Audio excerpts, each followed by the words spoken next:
It's in time, and the Chicago Cubs win the World Series.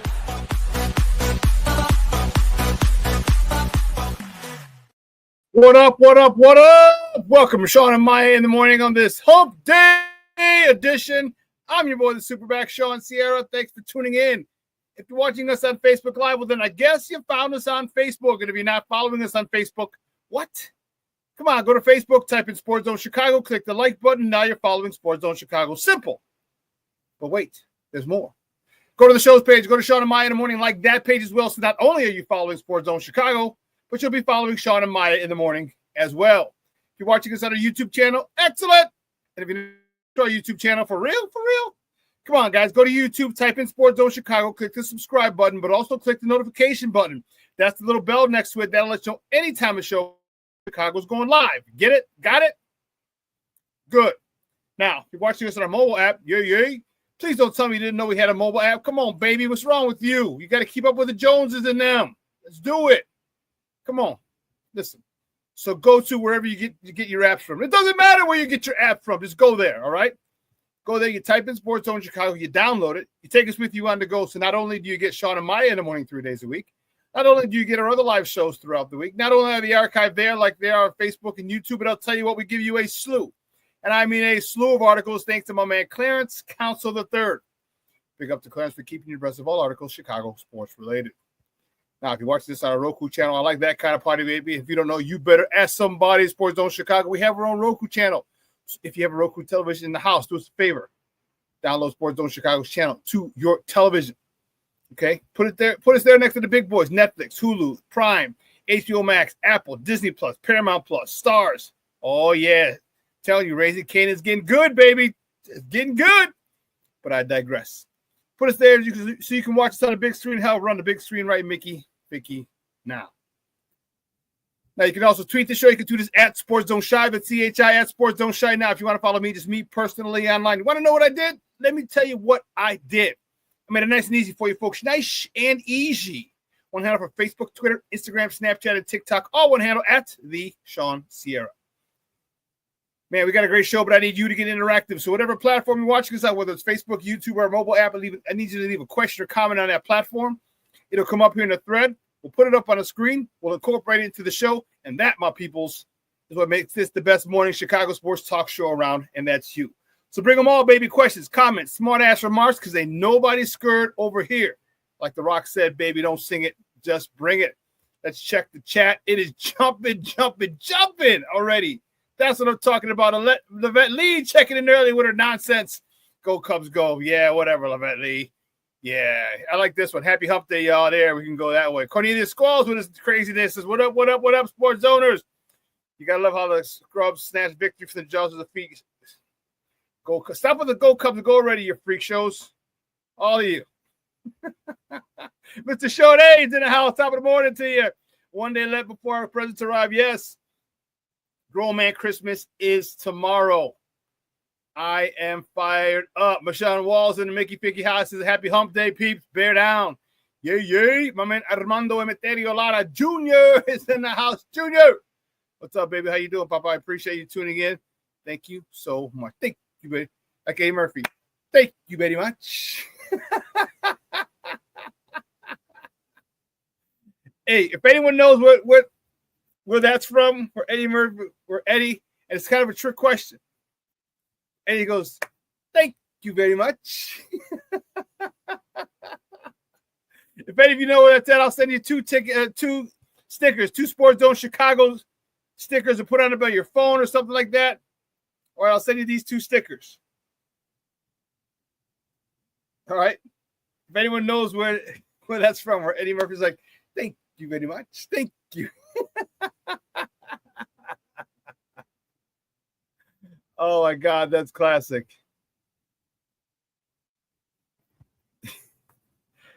Shawn, you'll never believe this. I found Sports Zone app at a Chevron gas station. There you go, baby. There you go. Shorty. Hey, listen, guys, we have a fun show. I am fired up. I am excited. Tomorrow is Grown Man Christmas. We have a lot of other sports to talk. Well, not a lot of other sports, but we got a lot of other things to talk. That's for sure.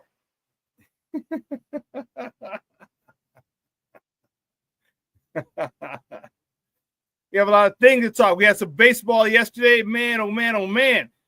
Some crazy baseball yesterday. My White Sox. Yeah, they had a rough one. Man, it's always frustrating. I try not to, they faced their nemesis, their arch rival, the Minnesota Twins. And let me tell you something. They had a couple of chances yesterday, and stupid Byron Buxton. My goodness gracious, great balls of fire. That son of a gun. He was like Justin Morneau and Yohan Santana. All those guys were Sox killers. And yesterday he didn't do jack spit at the plate. But man, he did it at the end of the game with the glove, with his legs and the glove. He's one of the best when healthy, because that was his issue, staying healthy. He's one of the best center fielders in the game. Easily top 5 center fielder in the game. Easily. Could be top 3. When healthy. That's been his biggest issue, staying healthy. But he always seems to be healthy against us. Man. And then the Cubs, man, my man checking in. I was just thinking about you today, right before the show. I'm like, I hadn't seen Jay Grizz in a minute. All right, stop with your nonsense. So you come in starting that BS, talking that bull jive. Jay Grizz.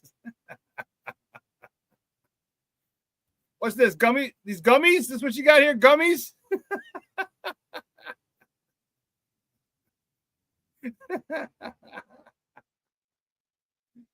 Talk about, man, the north side was rocking yesterday, baby. It was rocking. You know what? I should. Damn, did I see if I did that? Because they had. No, I didn't shoot. I'll see if I can find it. I can find it.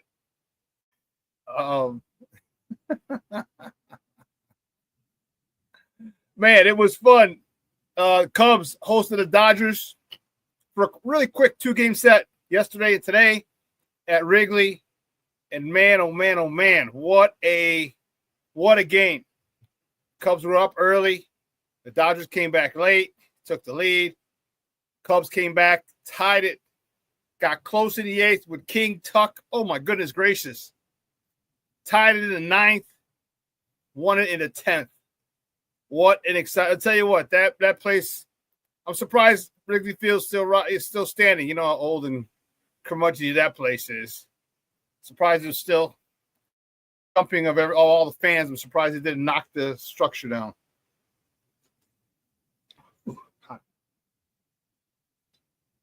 Damn, that's hot. Oh. But yeah, Clark and Addison was rocking yesterday. And I'll tell you what, you know my disdain for the Cubs, and more truly they're Cub fans is what I disdain. Not just the Cubs, not really the Cubs. Man, it was a fun game to watch. You guys are getting your money's worth. The Cubs are doing something that is so vital to their season. And we're going to talk about that today.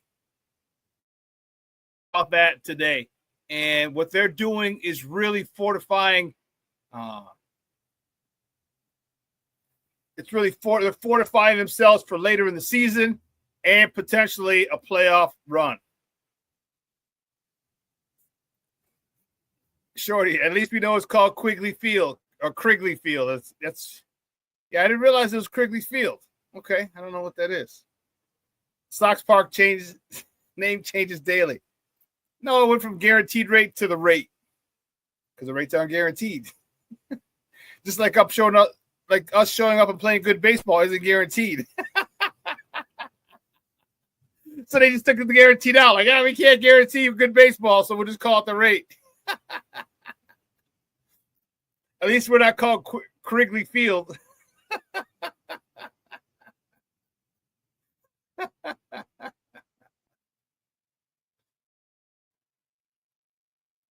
Levette Lee, for the most part, no. Too many Chad and Becky's. And the problem is too many transplants. That's the issue. Too many transplants. All right, came to Chicago, from Iowa, from Ohio, from Michigan, from Arizona, from Washington State, from Alabama. You come up and all of a sudden you're Cub fans and now you start talking shit. Like, whoa. Just last week you're kissing your cousin, tipping cows, and now you're talking smack about my White Sox. Like, hold on, Chad and Becky, relax. So that's pretty much it, Levette. Generally speaking, there's some Cub fans I like. I like you. I like Jay Grizz. I like Junior. I don't even like Junior. Sometimes I like him.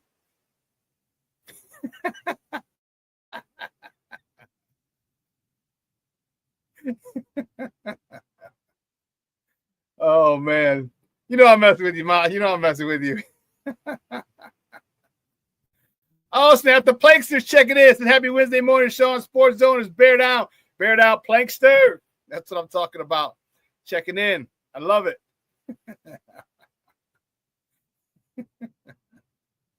Everybody else exchanging pleasantries in the thread, in the chat. I love it.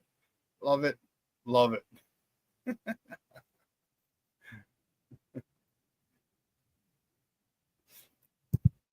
I love it, love it, love it.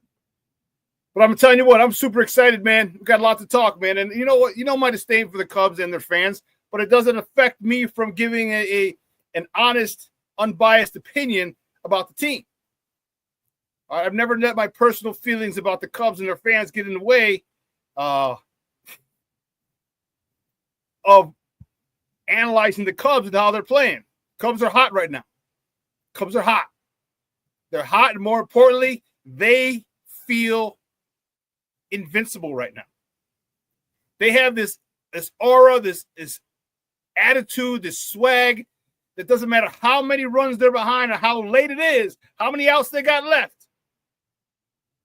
They still got a chance. So you're telling me there's a chance.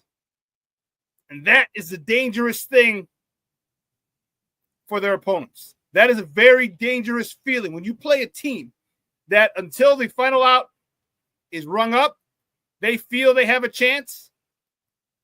And that you can't fake that shit. You can't be like, oh, you can't fake it till you make it. No. That has to come. That like confidence comes with success. True confidence comes with success. You can feel like you're going to be great at another level as you go up. But until you have success at that level, that confidence is bullshit. All right, it's you hoping that you get success so you can feel comfortable. The Cubs are comfortable now in any situation. In any situation, they're very comfortable, okay? They have no problem laying down a bunt.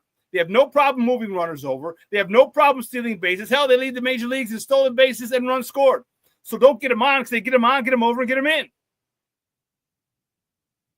And that's an attitude, and that comes from success. And that goes right to it. If we're going to talk about coaching matters, because coaching matters, then you got to go right to Craig Counsell. A lot of people wanted his job last year after the first year.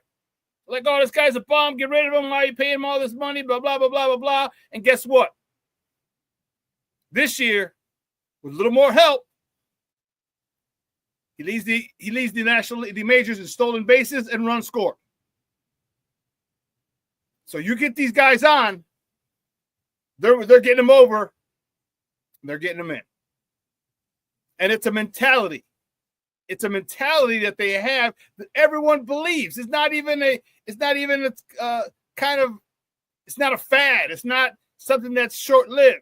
They believe it in every fiber of their being that they're not out of a game. And that's dangerous.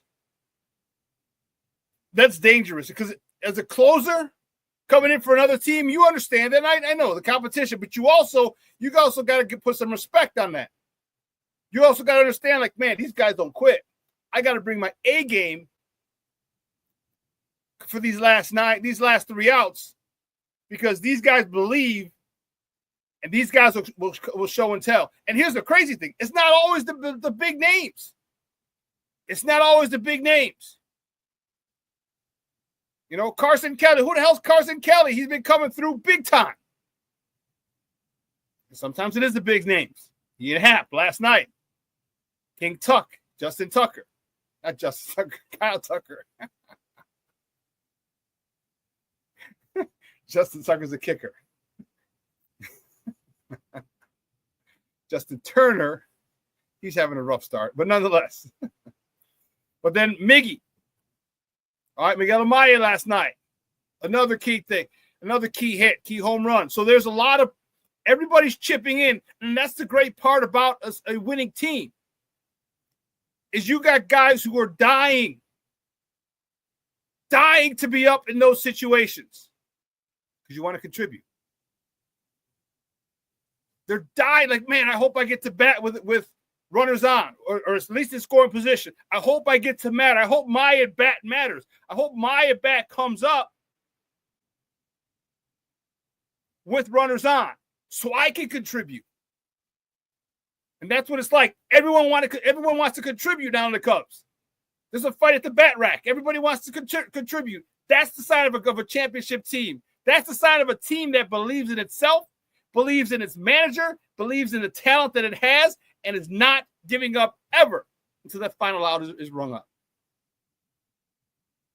So enjoy it while you can, Cub fans. Enjoy it. They're playing great baseball right now. They had a tough schedule. This is the third time they faced the Dodgers in a month. Third time, 10 times in a month. Dodgers, this is the third time. The Padres twice. The Diamondbacks twice already. Dude, you had a hell of a start to the year. Wait until you get some busters. Now, here's the only thing. Make sure you don't play down to the level of your competition. Make sure when you start playing those buster teams that they don't start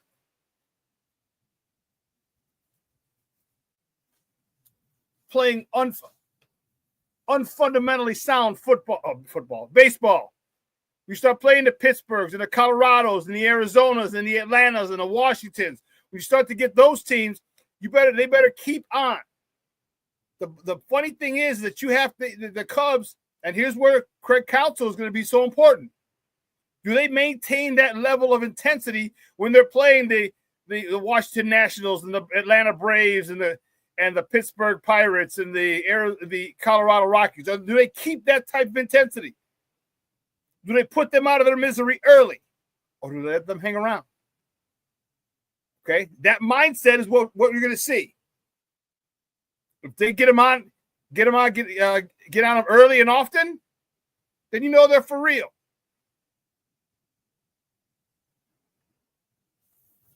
We got a lot to talk. My man King Booker World checking in. What's up? He says salute everyone in chat, everyone, and Shawn. Let the shenanigans begin. Hey, King Booker World, we are going to have, guys, we will have, are you mocking me again today, King Booker World? I did get your mock you sent me. So yours and mine will go over today. Rick Gonzalez says, good morning, Shawn, in the chat. Bear the F down. Stop blowing up the Cubs, my friend. You talking nice to the Cubs is making me ill. Well, Rick, like I said, my disdain for the Cubs and in particular the Cub fans and the Chad and Becky transplants for the most part doesn't affect my ability to analyze them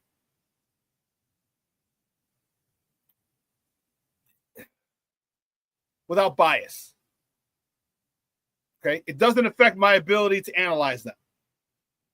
Okay? So if they're doing well, so you know the Cubs got to be playing well for me to be talking.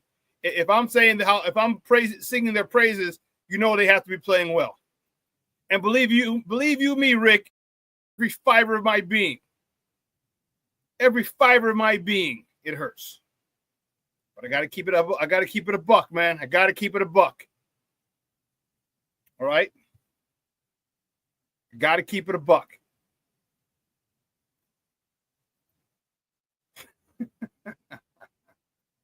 Yes. Cody is King Book World is grown man's Christmas Eve. Yes, it is. It is. I'm so fired up. I can't wait. Dude, the mock that I got. Hey, King Booker World, you weren't playing. You weren't playing, boy. I saw your mock. I'm like, oh snap! My voice went up an octave too. Oh, stop. So you know something's crazy when your voice goes up an octave? Oh, really? That's a hell of a mock. We're going to go through that, King Booker World. Dude, if that mock is only one thing that it's missing, we'll talk about that. We'll talk about it as we to close out the show. Like 10:30, 10:40 we'll do. Are you mocking me? You mocking me? Are you mocking me? Mocking me? Mocking me? Mocking you? No judge.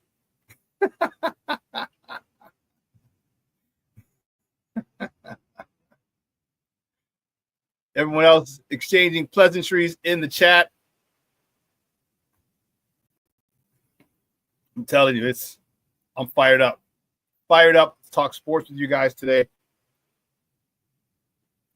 I'm fired up. It's grown man's Christmas Eve. Whew. And I just realized I'm going to miss the second part of the draft. So Friday, I'm going to miss the second part I'm going to miss rounds 2 and 3. There's 2, 3, and 4. Let's see.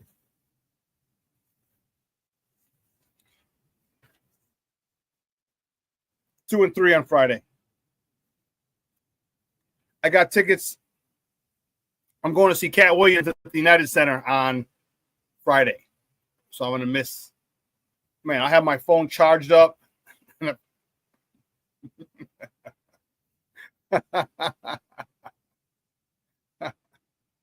Hey, you're right, Rick. Well, I don't know. I wouldn't say more excited. I would say I'm about as excited as in round 2, about round 2 as I am round 1. All right. And I can see why you'd be more because you're getting 2 picks in 3 selections. 2 selections within 3 picks. Okay. And I can see that. To me, I'm just as excited because I want to see who that first dude is. Because I want to see how the board falls. All right. I want to see how the board falls. All right. I really do. And because it could really, really, really, Charlie. And I'll tell you what, I'm excited regardless because wherever they go, they've done enough this offseason where whoever they pick, I'm happy with. Again, there'll be some people I'll be more happy with than others. But whoever unless they get a kick in the first round, which is stupid. But for all intents and purposes, there's not a pick that they'll make that I won't be happy with. As I said, there's levels to it. I'll be more happy with certain players than others. But either way, I'm happy with it. King Booker World. Our family made me a Cub despiser, so I can't be complimentary of them. Every time the Cubs win, a kid gets stung by a bee.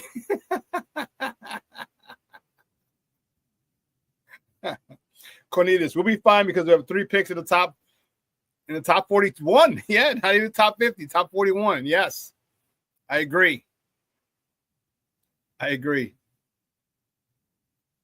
My evil empire of the Northsiders. I hear you. Mashan says there's more talent in round 2 than round 1. Well, I don't know about more talent. There's a bigger pool. So there's those 6 to 8 game-changing players that you have in the draft. And then you have a big pool, a unusually large pool of guys that can contribute immediately. That's why everyone's so excited.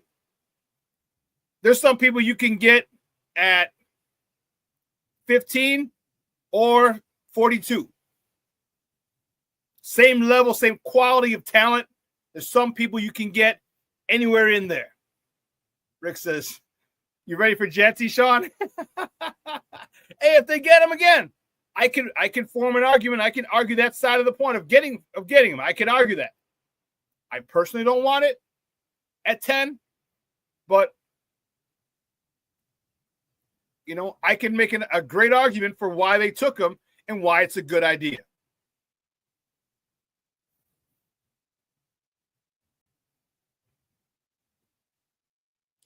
Junior says, my mom was born and raised in the South Side. Is a South Side. Really? I didn't know that.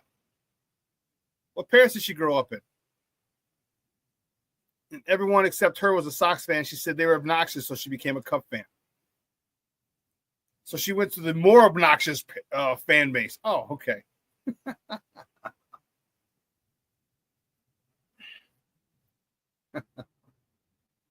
Because trust me, all the Chad and Beckys and Trevors. Yeah.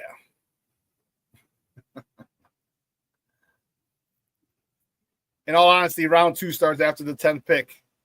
I hear you. But, oh, snap. All right, it's 9:30. Listen, we got to take a break. I was so fired up, man. We got to going early and often, baby. Just like how we vote in Chicago, early and often. Early and often. Anyway, we got to take a break. I got to get the warden off to CrossFit.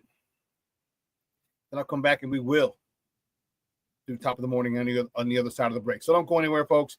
Keep it locked right here. Shawn and Maya in the morning on Sports Zone Chicago.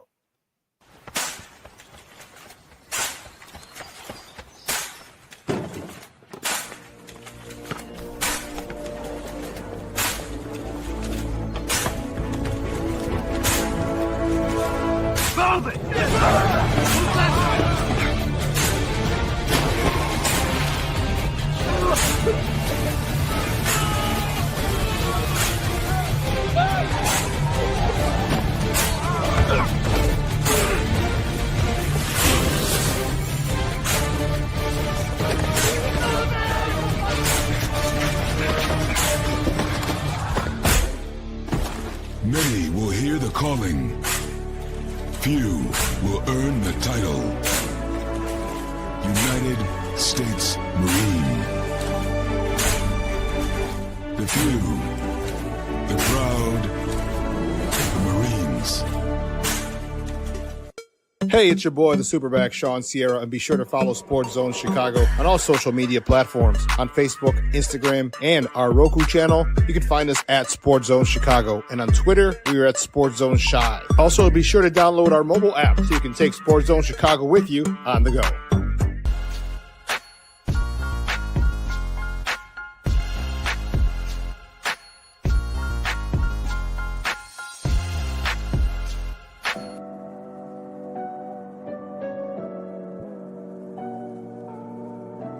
How do you take care of your mind health?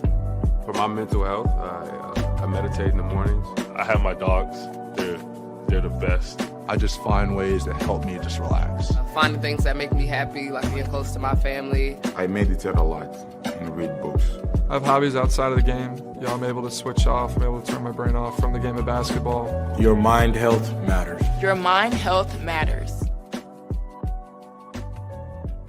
We are looking for a few heroes, mentors, trailblazers, innovators, a passion to change lives, spark curiosity, open hearts, and awaken minds, help students answer the question, who am I? This could be your calling, but this is no job. It's the journey of a lifetime. Be a hero. Be a teacher. Mental health and learning disorders don't discriminate.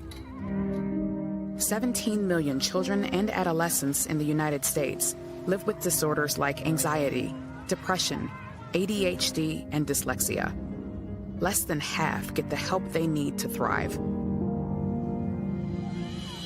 Help the Child Mind Institute change these children's lives. Visit childmind.org.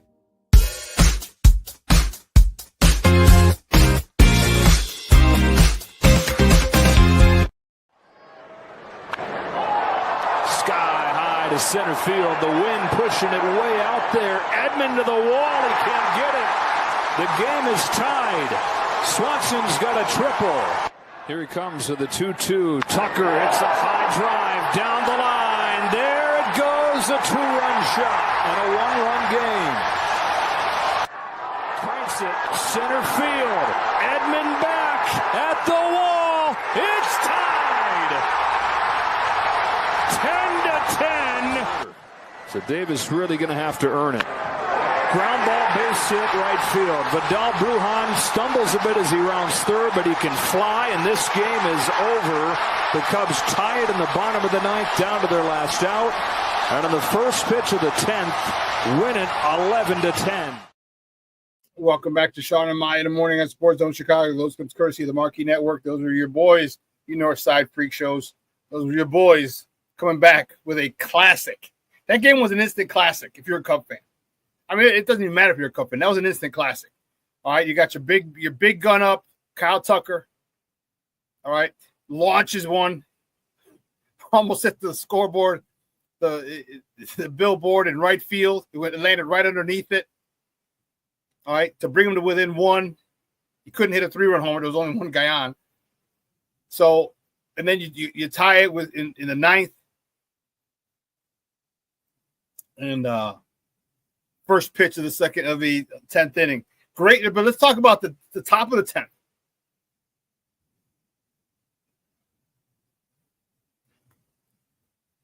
Let's talk about the top of the 10th, getting out of that inning.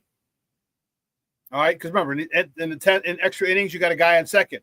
Way to get out of that inning without giving up a run.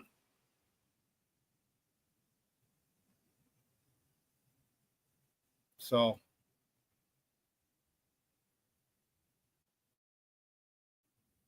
let's see.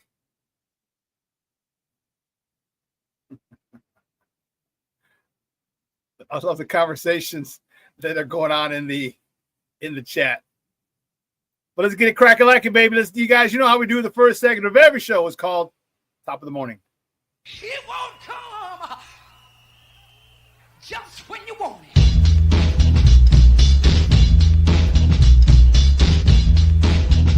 Top of the morning to you. Top of the morning to you. Top of the morning to you. See the first top of the morning topic. Which way do we go? All right, we'll start with you guys.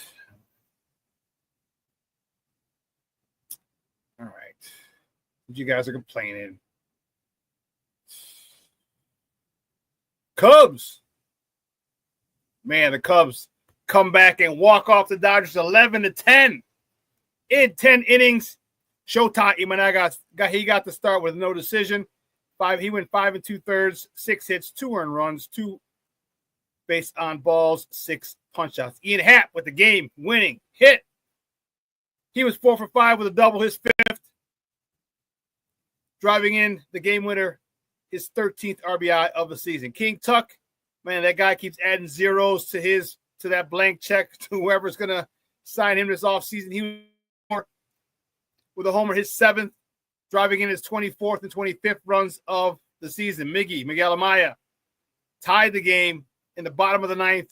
Cubs down to their last out. Miguel Amaya, he's 2 for 5 with a homer, his 2nd of the season. He drove in 2 runs yesterday, his 13th and 14th of the season. Staying with the Cubs. Next top of the morning topic, the Cubs host the Dodgers again today at Wrigley Field. First pitch is at 6 p.m. Central Time. You can catch that game on the Marquee Network or listen to it on their flagship station, 670 a.m. Probables for that game, the Dodgers, to be determined. They don't have a starter named yet. Probably going to be a bullpen day for the Dodgers. Going up against Matthew Boyd for the Cubs. He's 1-2 with a 2.01 ERA. Moving on. The next top of the morning topic. My White Sox. Man, it was a tough one. The White Sox fall to the Minnesota Twins 4-2. Davis Martin was on the bump. He got the loss. He's 1-3 on the season. He went 5 innings, 3 hits, 2 runs, none of them earned, 3 walks, 3 punch outs. Nick Maton, he was 1 for 5 with an RBI, his 3rd of the season. And Jacob Amaya, I don't know if any relation. He had an RBI, his 4th of the season. And a new catcher they just brought up, Edgar Quero, 3 for 4 yesterday. This guy looks like he does not look like this moment is too big for him. He looks comfortable. He looks at home. Now you just want to keep getting him more and more at bats. This kid looks good, the catcher. He's a catcher for us. Staying with the next top of the morning topic, Minnesota again today. First pitch is at 6:40 p.m. That's Central Time. You can catch them on this. You can catch them on Chicago Sportsnet or listen to it on their flagship station, ESPN 1000. The probable for tonight's game for the White Sox, Bryce Wilson. He's 0-0 with a 4.50 ERA going against David Festa for the Twinkies, who's 0-0 with a 0.00 ERA.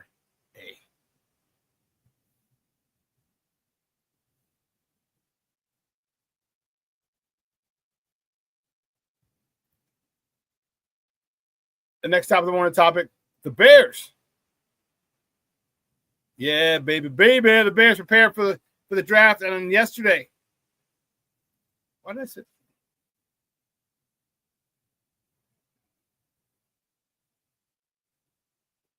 Yeah. They prepared for the draft on Thursday, and General Manager Ryan Poles and Assistant GM Ian Cunningham spoke to the media yesterday, and they were talking about it. There was something about it. Something about this that in Ryan Poles, he's giving me this weird feeling. He's giving me this weird feeling that they're going to trade. I don't know if it's going to be up or back, but I'm getting this weird feeling that the Bears are going to trade that number 10 pick. Again, I don't know up or back. I don't know.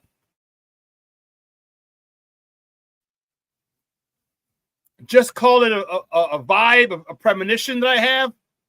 It just the way he was speaking yesterday made it seem like to me that he's going to trade.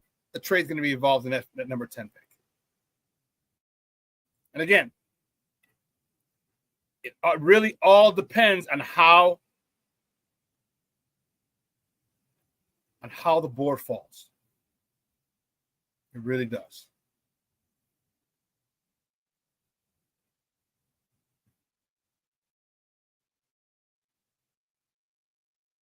Let's see. What's this?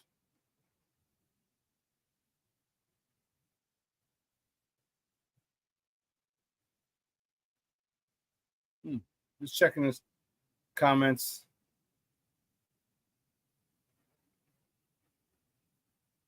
Black Diamond checking in, top of the morning to you.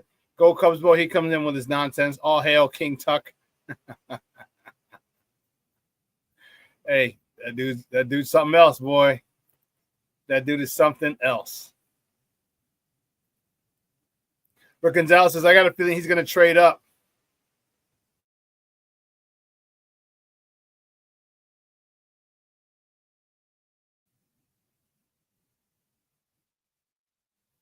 Rick says, I got a feeling. I do too, man. I do too. There's just something about it, man. I just don't know what it is. It's just.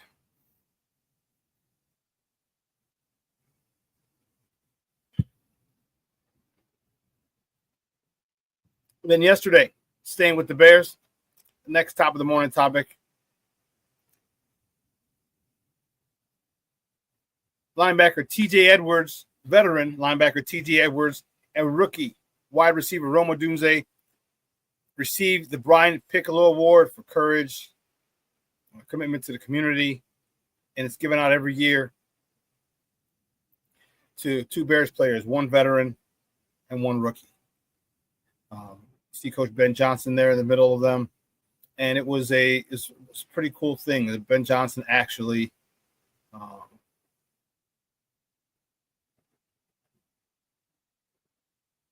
he actually wrote a poem for Brian Piccolo, and I thought that was pretty wild. And it shows his commitment, shows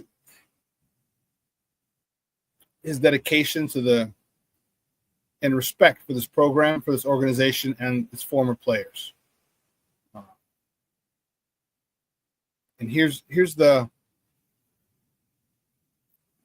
I wanted a video of him saying it, but we don't have it. Here's it's called More Than a Jersey. This was by Ben Johnson. Said he wore the C upon his chest, not just in games, but in each test. A bear by number, name, and grace, but more than that, a steady face. He wasn't picked in any round or fame, no headline danced around. He still fought and still he rose, a quiet strength the whole team knows. With courage burning deep and true, he gave all in all he'd do. Not just in wins, but every day, he led with heart in every play. He stood for loyalty and trust, a friend, a guide, both firm and just. He showed that greatness just doesn't shout, but lift others up day in and day out. His life was marked by dedication, a model for each generation. Each practice moment, snap and stride, he gave the game his soul and pride. When illness came, he met the storm with strength that moved beyond the norm. And though his race was far too brief, he left behind a bold belief. The love is real in brotherhood. Back is doing good. The joy and grit can coexist. That every name deserves a list. Today we see his spirit rise in steadfast hands and fearless eyes. And though he's gone, his story grows, a legacy that never slows. That was from the head coach, Ben Johnson. He didn't have to do that. He didn't have to do that. You know, and that, you know what, that's a great point, Shorty. He said, dude, can you imagine growing up a Bears fan and winning the Piccolo Award? That's crazy for TJ Edwards. That's got to be crazy. Yeah, that's funny. Rome looking like one of the members of Bone Thugs and Harmony in the Crossroads video.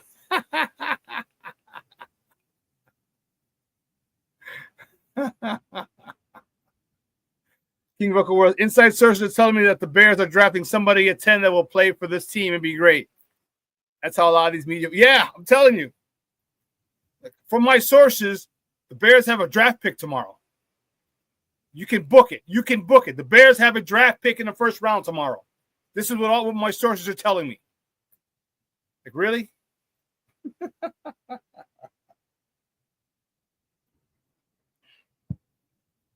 It's dead time right now, and you're trying to get clicks, and you will actually have people who say that.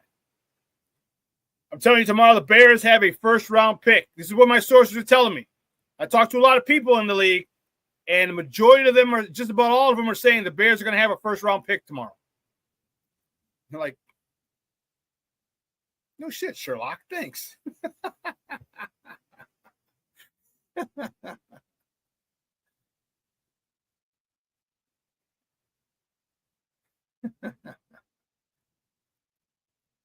Jake Grizz.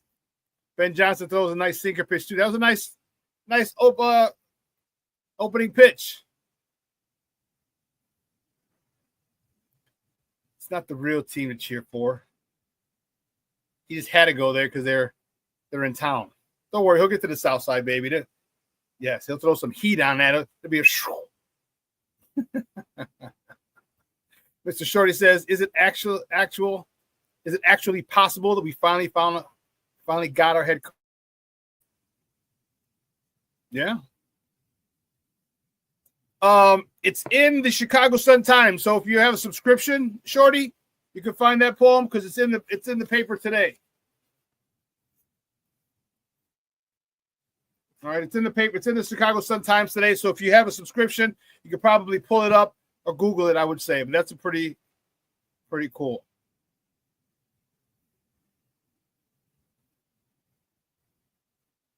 King Book of World, you ain't lying. Said Ben Johnson's going to be a king in this city if he turns this team around. He has no idea. No idea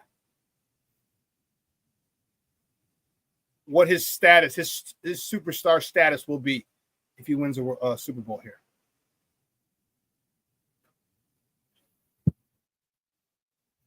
He'll never have to buy another dinner or another drink in this town.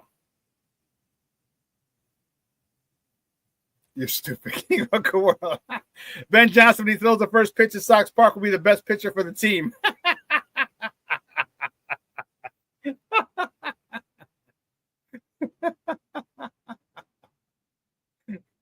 Oh, you're a fool. They're going to try and sign it to a contract.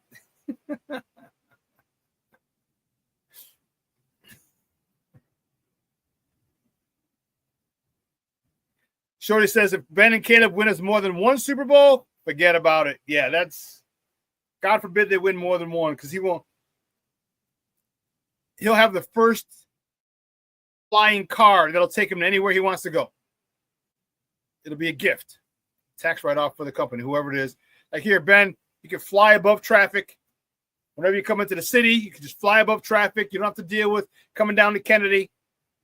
All right, you can get down there. We'll have a spot for you wherever you're going to dinner.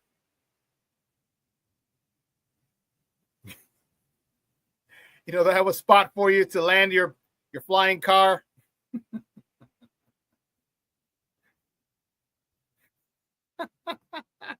Like you fool. Ben would rather throw out the first pitch at a Joliet Jackhammers game than the Sox.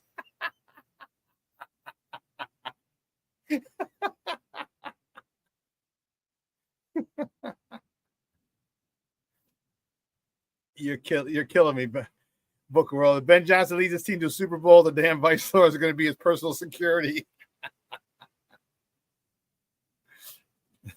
Jay Grizz jumps in. If Ben wins more than one Super Bowl, we'll name the new stadium after him.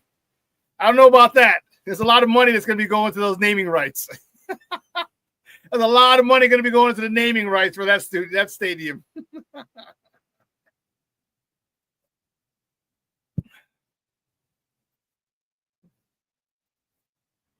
Shorty says, good thing I started my podcast 3 years ago and ramped it up through the losses. Shit is about to blow up. I hope so. I really do. I really hope so. I really, really hope so. I think we're in a good spot. I think we're, one of the most important things is we got a head coach. We got a guy who can build around the quarterback that we have. We got a young talent. This guy's on a rookie deal. So we got him for 5 years at a fairly an affordable price. Okay, an affordable price. So you got to get it. You got to get it done within the next 5 years. And the crazy part is, you got to get it done before you get the stadium built. Stadium's probably won't even be built. Okay, because it'll take 4 years, maybe 5.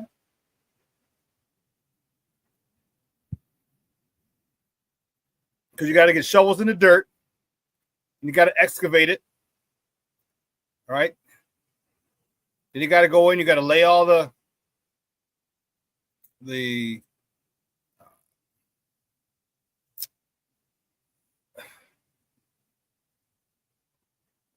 big pipes and everything for the sanitary pipes and the water pipes, and lay the foundation.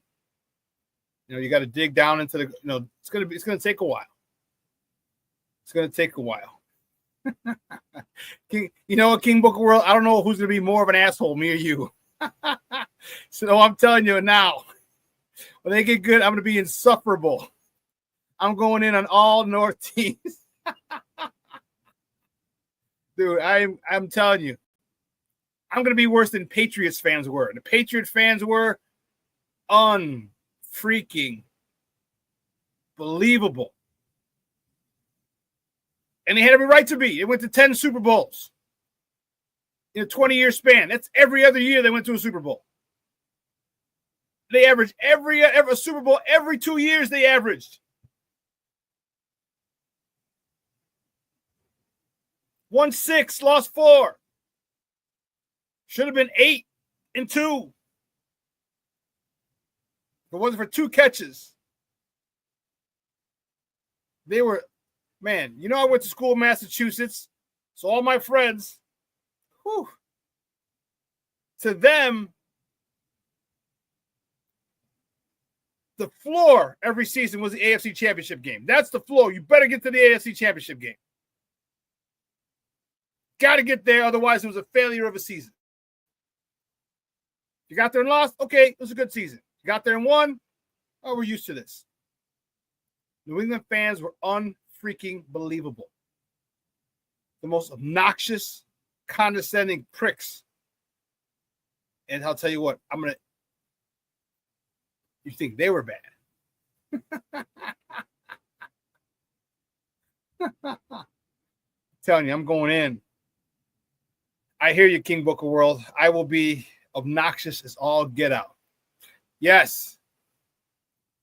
Now, KC fans are the worst. Now they're the worst. At least the Patriot fans are real fans. I know 3 cheap fans before them homes.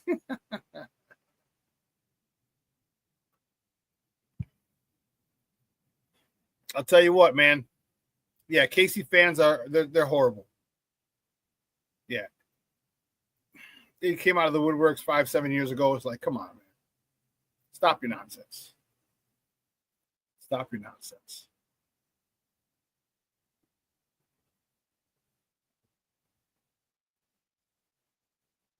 But let's get to baseball a little bit before we go to break.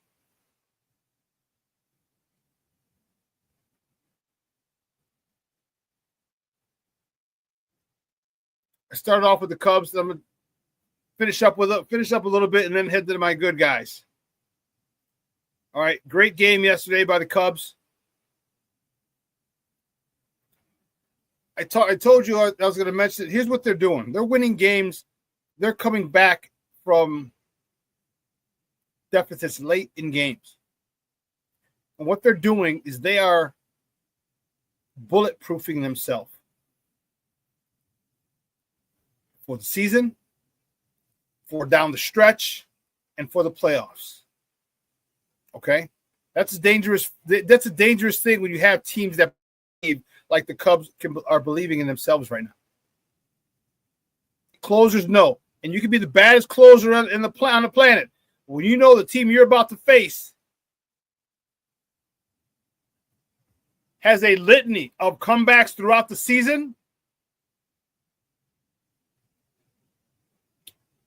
you cannot mess up. And the worst part about it is, it's not if the Cubs continue to win the way that they're winning. The worst part about it is, it might not be the Tuckers, the Ian Happs, the Seiya Suzuki, the Dansby Swansons. It might not be those dudes. It might be the Carson Kellys of the world that come up big for the Cubs. So there's literally no person you can kind of exhale with in that lineup. Because it doesn't have to be the big boppers. It doesn't. Because every person on that team is dying to contribute. Dying to contribute. So as a closer, you're like, damn, I'm at 7, 8, and 9 in the order. I can't ease up. Because 7, 8, and 9 can get a double, a single. There's 2 runs. Now we flip the order.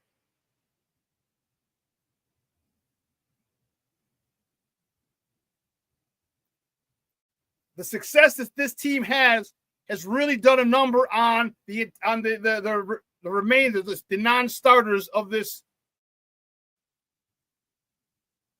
The pinch hitters. You don't think the pinch hitters are going up there on a mission now? It's like, man, they wanted me in this spot. I want to contribute. How do I contribute? I need a base knock, or I need a ball hit to the right side of the field. This is a good thing for the Cubs. Really good thing. Because I'm telling you, one of the most dangerous things is a team that believes in itself. All 4? 1 through 24, they all believe that they have a chance until the final out is recorded. Everybody. That's a dangerous and scary thing for the rest of the National League, especially the National League Central. So congrats to this point, Cub fans, holding up in first, coming back, beating the Dodgers. Can you do it again today? Cool. I'm a White Sox yesterday. 4-2. A rough one. What do we have? 13 games in a row. We've lost to the Minnesota Twins. We got to snap that. If we lose today, it'll be 14 games in a row streak, longest losing streak against one consecutive team in Major League Baseball history.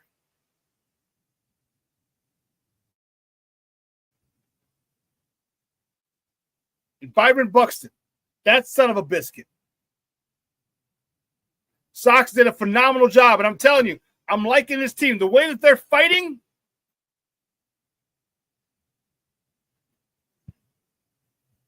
get a little more talent, and they will be like the Cubs are, because the White Sox do not quit. Loaded the bases yesterday, no outs.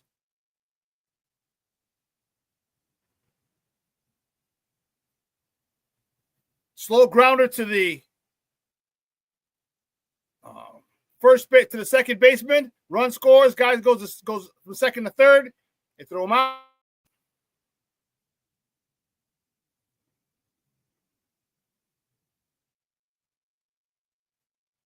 Oh no, the guys went to second and third. So there's 2 outs. Andrew Benintendi at the plate gets a hold of one. Gets a hold of one, takes that to the right center field gap, and Byron Buxton, this mother Hubbard. This lands both, and the guys are running. It's 2 outs, so they're going on contact. So the guy in second is going to skip home. It's most likely going to be a double. Byron Buxton comes out of nowhere. First of all, he got a great jump. They showed it. They panned back and they showed the hit. As soon as the hit, they showed him. Saw him take off. Phenomenal jump on the hit by Benintendi.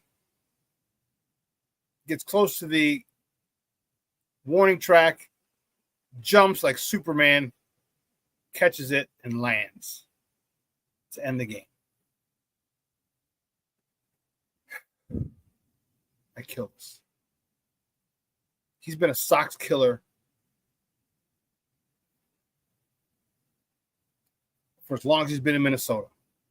Son of a biscuit. Phenomenal play. Great job by Andrew Benintendi working. I think it was a 3-2 count. He worked that pitch. They were working that closer. They were working him. And Benintendi the same. Got a pitch he could handle. Right center field gap. Fortunate. Byron Buxton patrols center field for the Twins. But you see the things that this team is doing. Sometimes they just can't get the key hits. Like yesterday. That's just karma. He got good wood on the ball. Takes it to the right center field gap against a Gold Glove center fielder who makes a phenomenal catch. Just yanked our hearts out because that would have tied the game. And who knows? Maybe the next guy up gets a base hit. Sox win. They hold serve in the bottom of the 9th. Game over. Sox win. And that streak. We don't know what happens. There's a litany of things that could happen. But it didn't. Byron Buxton robbed us. Phenomenal play. He was shaded slightly to left and took off. But I like the way that this pitching staff is.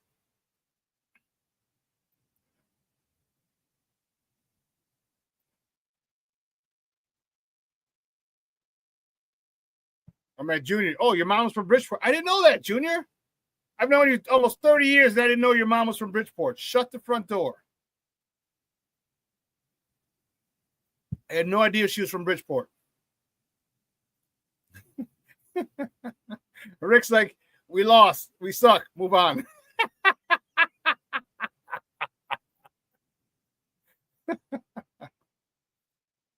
King Booker World, yeah, you're right. Sox just don't have the dogs. We have the will, just not the skill. And here's where I think that they need some of these youngsters to develop. And you might have some dogs. I was watching in one of the commercials. I forgot. I didn't know who it was because he's new, and I don't recognize the kid's name. And he said, because they have a special tomorrow or Friday or Saturday, where they're gonna look at the prospects. Take a deep dive into the prospects. A lot of them who are been up already. And one of the guys says, I want to make the Hall of Fame. So you don't make that kind of comment. And if you seriously, you don't make that kind of comment without knowing you're a dog, without being that dude. And the only way you can do that is to get some more time, get some more bats, have some success. But having the will, that's the first part, King Booker World. That's the first part. You got to believe. You got to have that desire. You got to have that burning desire to be great.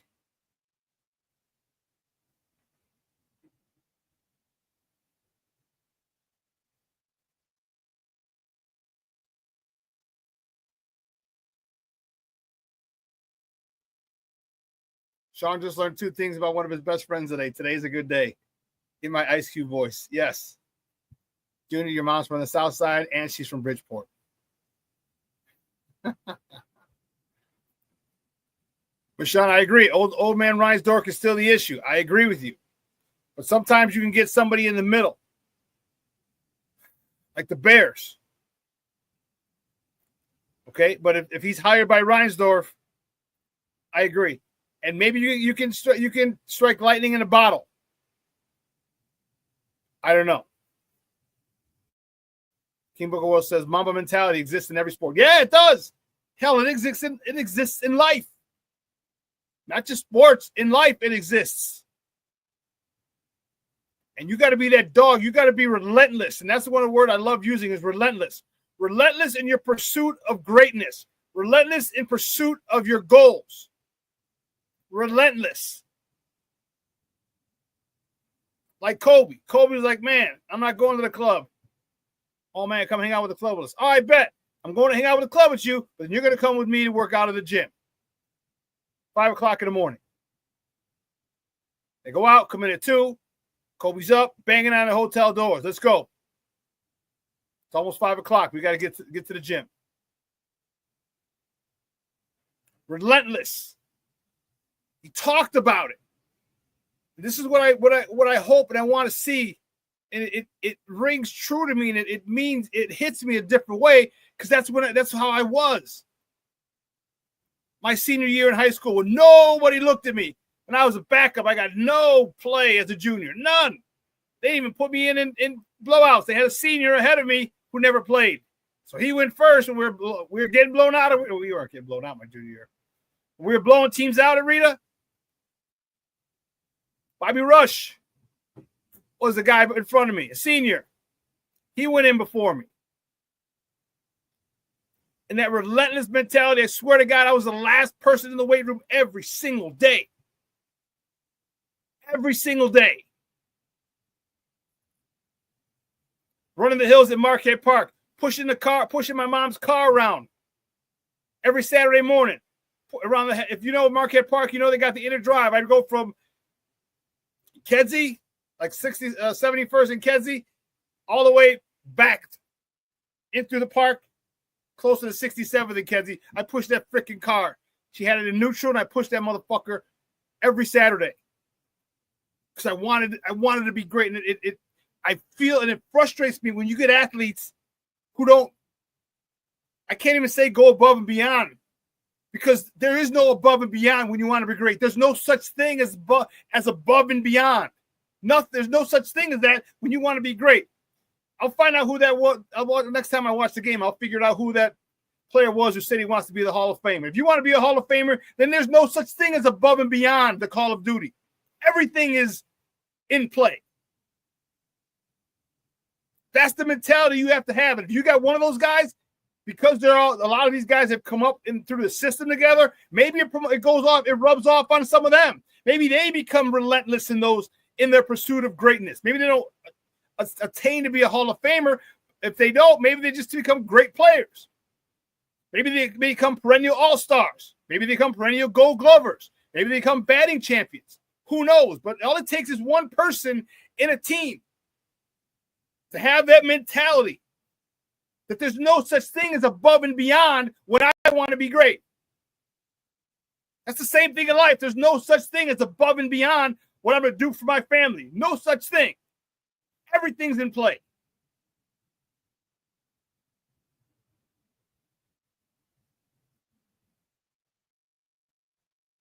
Whoever the hell your coach was, man, knew exactly what the hell he's talking about, King Booker World. Exactly. Coach always said the job is the preparation.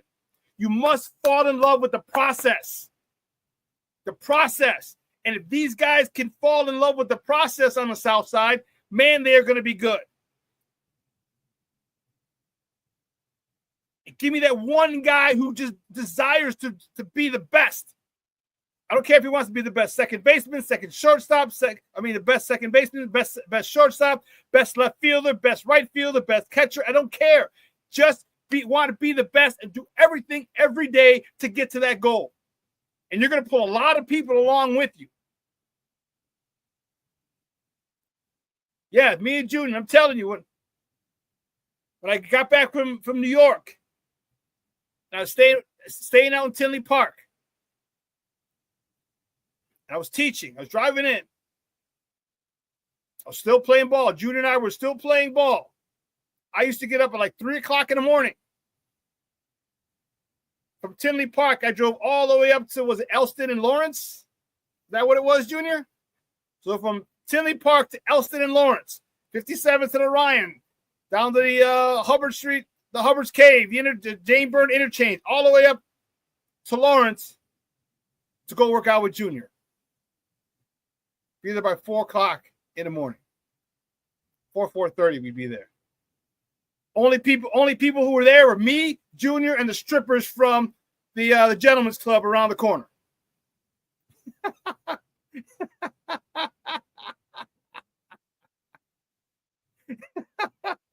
Me, Junior, and the strippers from around the corner.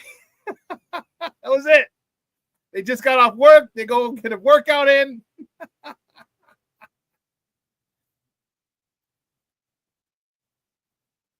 But to me, it didn't matter. There was nothing that I wouldn't do to be great. And after every workout, every single one, we'd be stretching in the aerobics room. Junior come over, we give a fist bump. He'd always say, another day, another victory. And I'd repeat it, another day, another victory. So can we get one of these guys who wants to be great? Because if we can, he's going to pull some guys along. And it's a shame that Lewis Robert isn't that dude who wants to be great. Because he would pull a lot more people because of his talent.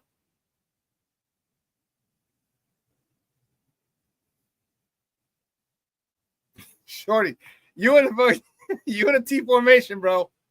Ben loves Bears history. I bet my left nutty brings the T formation back in some degree. You in that T formation, bro. The desire to be great. Man. When I see players like that, it touches a special part of my heart. It moves me because I had that desire. Right? Rod Graves didn't give me a chance to freaking try out with the Bears, son of a biscuit. He's still around the NFL. I don't know if he's with the Chargers somewhere.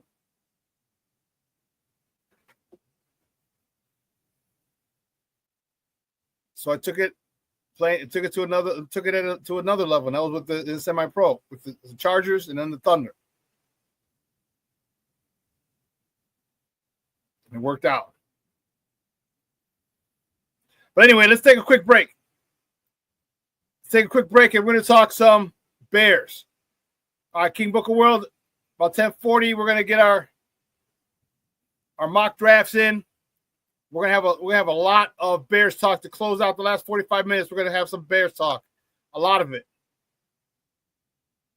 All right, so keep it locked right here. Shawn and Maya in the morning on Sports Zone Chicago.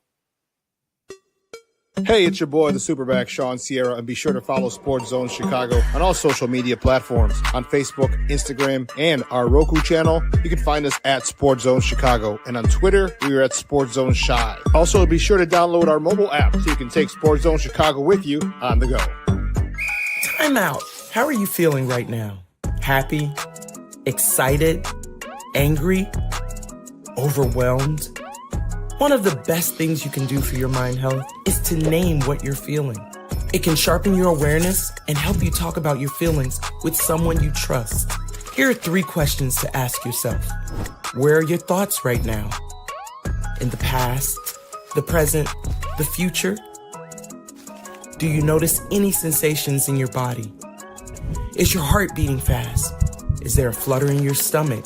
Or are you fully relaxed? What do you need right now? Time with others? Time to yourself? Remember, there's power in this awareness. So find ways to identify what you're feeling today.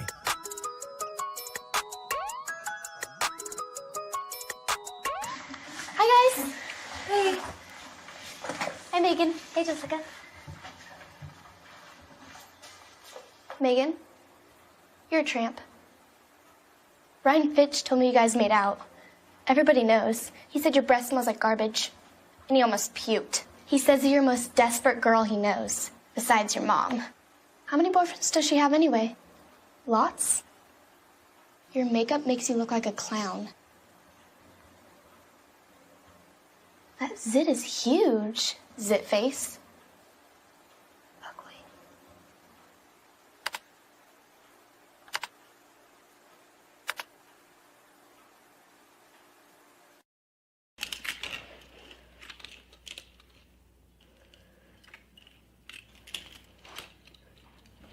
Hey, bud, what you doing? I'm playing with cars.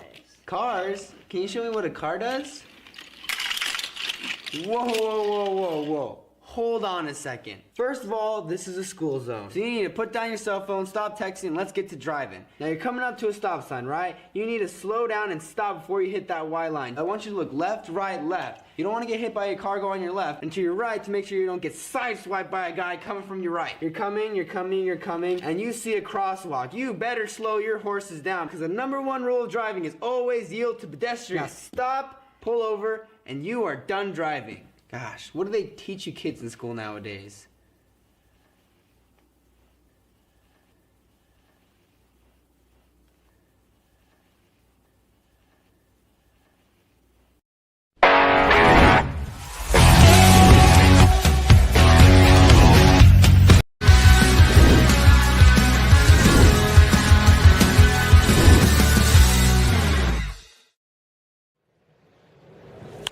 Launches this one into left field, going back, and it's off the top of the wall.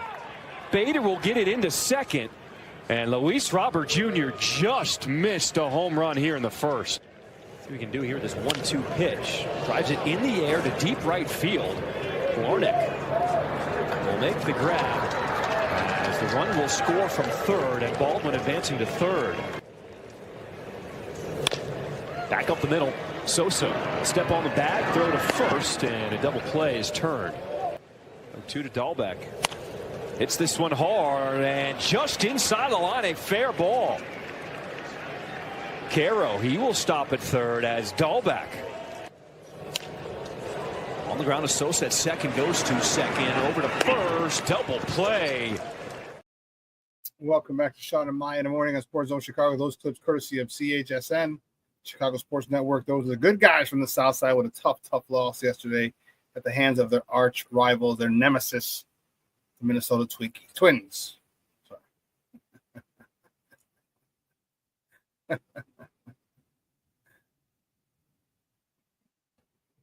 Let's see.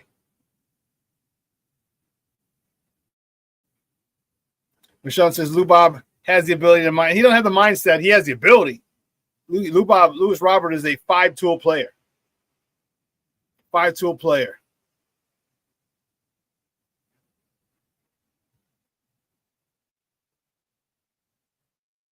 Who did what to me, King Book of World? I'm not sure of the question. Was that the one who didn't give me a tryout with the Bears? Is that the question that you're asking? You said, who did that to me? If that's the question, that was Rod Graves. I spoke with him. I was living in New York, and I was trying to get a tryout with the Bears, and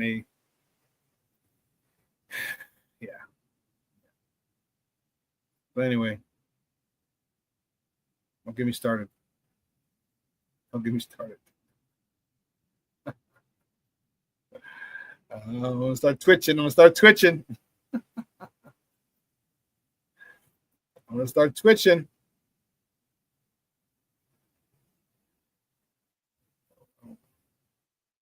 There we go. Get our logo up here. I'm excited. Repeat this. So there's tons of draft.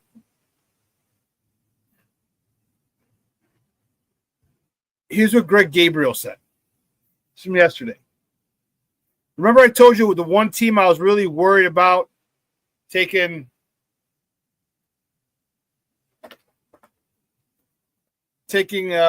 Mason Graham was the Jacksonville Jaguars. They really had me worried. And according to Greg Gabriel, okay, that from what I understand after this morning's phone calls is Jacksonville is down to 3 players and all around offense. The 3 are Genty, Warren, and McMillan. Mason Graham is not in the equation. So, according to Greg Gabriel, who's plugged into the league, if Mason Graham falls that far, we may have a shot at him. We might. I'm telling you, the best thing that can happen for us is Jackson Dart get someone jump up to take him. And I looked at it, and I moved the group here.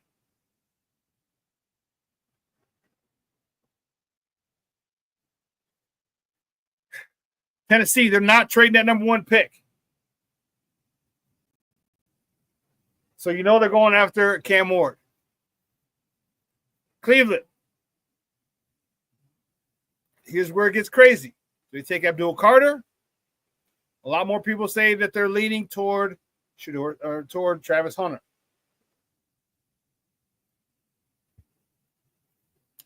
You get Travis Hunter, the New York Giants, most likely it's going to take Abdul Carter. I don't see why they wouldn't.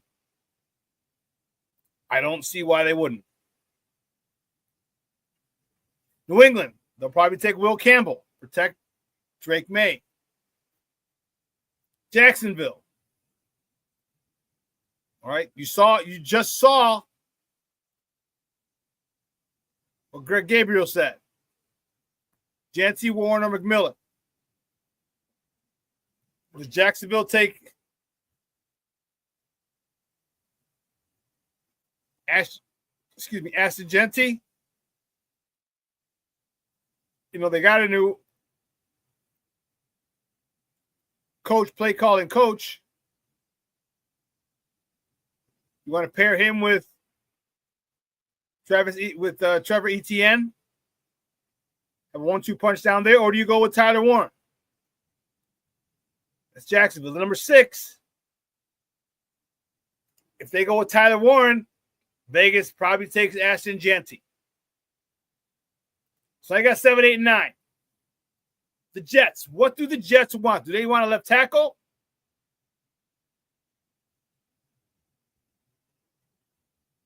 I don't know. Number 8, Carolina. The Jets wants an edge rusher. Does Carolina want an edge rusher? Do they want Mason Graham? I don't know. New Orleans, quarterback, I think, Shedeur Sanders. And then us. One of my takes.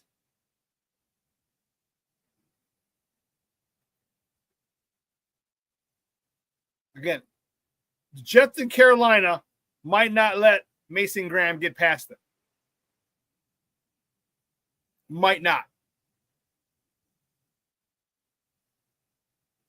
You know, I'm sitting here and I'm listening and I'm listening to different people talking. It frustrates me when I hear people who don't know football talk football. It just annoys me. Maybe I'm a snob. I don't know. I know they get paid to talk on the radio, but it annoys me because you don't know shit. I'm not saying I know where people are going to get drafted. I'm not saying that at all. I'm just saying a lot of times people don't know shit. It just annoys me. And they're talking about a whole bunch of different things, and I'm just like, sometimes I just got to turn it off. I got to go back to 104.3 Jams instead of listening to people who don't know football talk football. 104.3 Jams. I'm trying to think of what was said yesterday that I said, you have to be kidding me. Like, you can't be that stupid.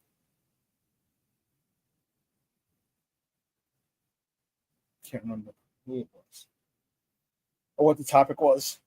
And this is after I said, I won't forget that so I can talk about it on the show tomorrow. And then I forgot.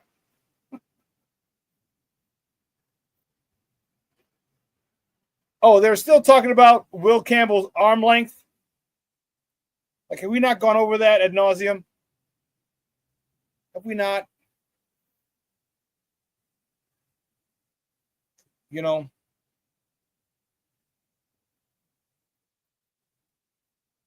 I'm a firm believer, let the film do the talking. Let the film do the talking. Not the measurements.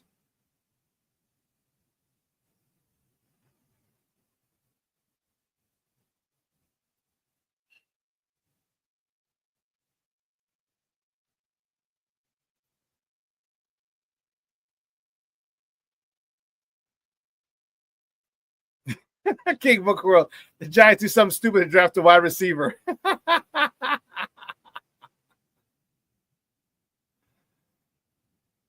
Cornelius says, Mason Graham doesn't excite me at all because his listed measurements weren't the same as his combine measurement. Yeah, so for some reason, he lost like 25 pounds. I'm like, what are you doing, bro? He was down 25 pounds at the combine. Like, what? You okay? But the thing about him is, one, he's extremely talented. But two, more importantly, he's got a motor that doesn't stop. He reminds me a lot of Aaron Donald. Aaron Donald was vastly undersized. 6'1". 6'1", 300 pounds with abs. You freaking kidding me? With abs.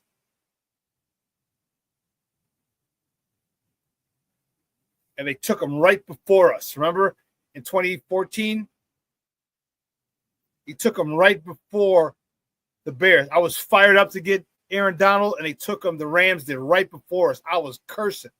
I was in broadcast school. I remember I yelled out, fuck. Some people came running into the studio because that's where the TVs were. It was the night of the draft. And I'm like, they just took Aaron Donald. Like, what are you talking about? I said, the Rams just took Aaron Donald. That's why we had to get Kyle Fuller. I'll never forget that. I was so mad because of the direction both franchises went and what direction the franchises could have gone had we gotten Aaron Donald. But Mason Graham is a dude that gets me excited because he's one of those playmakers with a motor that doesn't stop, just like Grady Jarrett. That's why for me. Yeah, his measurements were different. I don't know why, what the hell that was going to. Yeah.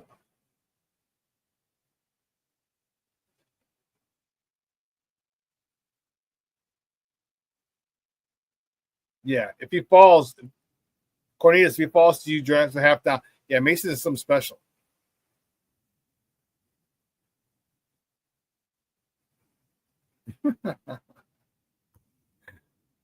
What's worse than people that lie about knowing football and then they double down by lying that they played D1? I know a guy like that. Really? That's crazy. Black Diamond says, Shawn, I do not give a shit about measurements. If you can play left tackle, you can play left tackle. After 3 years of following Campbell, he can play. If Graham's gone, you draft him. I agree. Black Diamond, I don't give a damn about. Don't give me shit about measurements. I don't care. Don't give me shit about measurements. Let me watch. Who's he played against? And how did he do? Who's your daddy and what does he do? Oh, yeah, no one came up with that. Shorty, I got to send some stickers because that was Eddie Murphy. Eddie Murphy Raw. When he was like, thank you very much. Remember he was telling the joke Samuel L. Jackson was his uncle who was laughing? It was delirious, I think. It was delirious. It wasn't Raw. It was delirious where the little young Eddie Murphy was telling the joke about the monkey climbing up and crapping on people.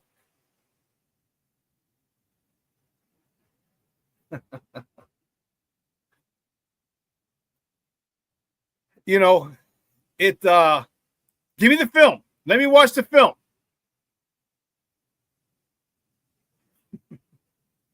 Let me watch the film, and I'll make an assessment. All right, I'm not worried about his. So think about this. This is an inch. Okay, about 2 inches. And I know every inch matters. That's what she said. Thank you very much. I'll be here all week. But to tell me his arms, when you watch him play against other players that are going to play on Sunday and dominate them, the fact that his arms don't fit your prototype, that's going to be a factor for you?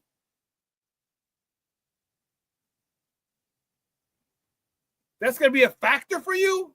No. Let me see him play. Let me see him play in one of the top 2 conferences in college football who have a litany of players who play on Sundays come from those conferences. And if he becomes an All-American, first team All-League because of, and while he's playing in that conference, yeah, I'm good with that. I don't give a damn about his arms being an inch or two too short. I don't care.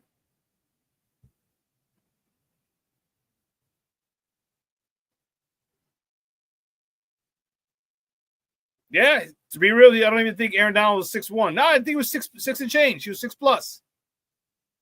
6+. He wouldn't even hit 6'1".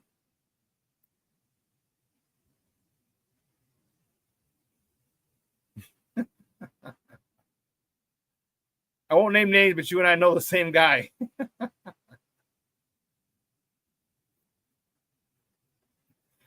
Russell Webster, good morning, Bob. Thanks for checking in. I appreciate it. So give me my green. Dude is elite. Yeah, he's a stud. He's a stud. You got to go back and look at his background, the situation with wasn't he with the accused 2 separate instances of sexual assault? You got to look and see. You know, because you don't know. The crazy part about that, and I don't want to get too far off topic, but the crazy part about that is you have to investigate, because women will do crazy shit. You don't believe me? Look at that chick who's suing Shannon Sharpe. She's suing Shannon Sharpe for $50 million, knowing that the rumor was that he's probably going to get $100 million contract sponsor for Club Shay Shay. Talking about he raped her. He raped her, but then she went back to him. He raped her, but she doesn't want to put him in jail. She just wants his money. Really? Then she releases some texts that are edited, some texts taken out, but she's telling me, put a big black baby inside of me. Right? Women like this are the reasons that actual rape victims are questioned when they cry rape, which is why actual rape victims sometimes don't come out. So you got to go and check, Mike, that you got to go check and be certain.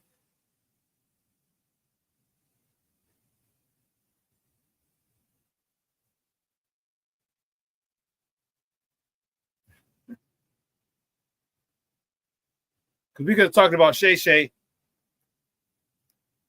that whole situation. He came out. And you know what? He should have.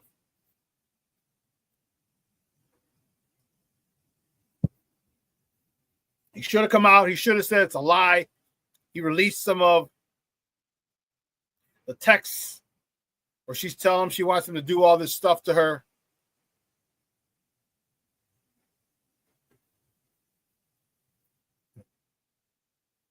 So Mike Green is a stud. I agree with you, Russell. I agree. Just make sure we got that background checked out. Good. Cornelia says, in my opinion, we'll dodge a bullet if Campbell and Graham are gone. Okay. James Ford checking in. What's up, Papa? How are you? Black Diamond says disagree. To what comment, Black Diamond? And to whom? Is it me you disagree with? Cornelius? Russell? Who you disagree with, Papa?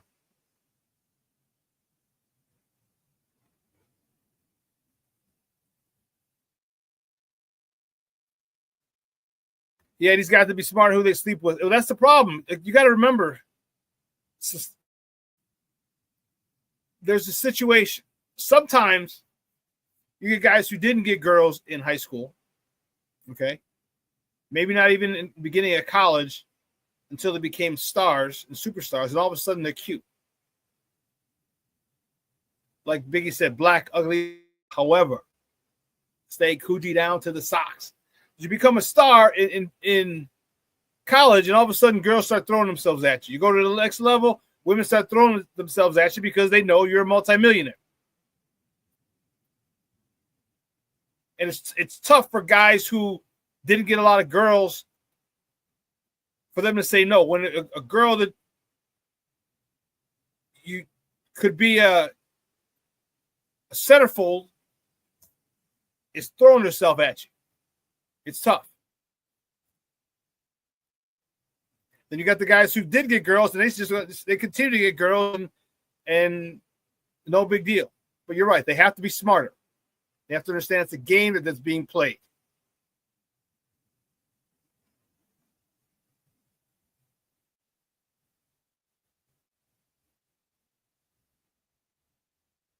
Oh, you said you're Cornelius.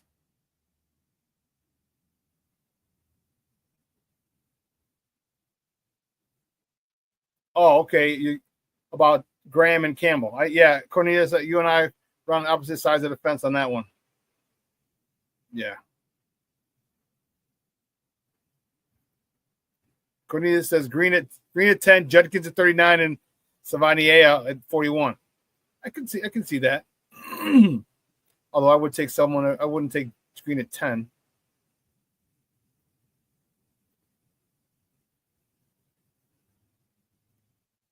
Yeah, the lady's not good looking at all. What the hell is Shannon doing even entertaining her?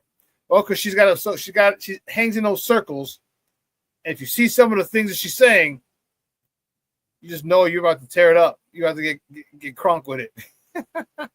Which is why we got to have discipline as men, especially men of color, especially affluent, rich men of color, got to be more disciplined.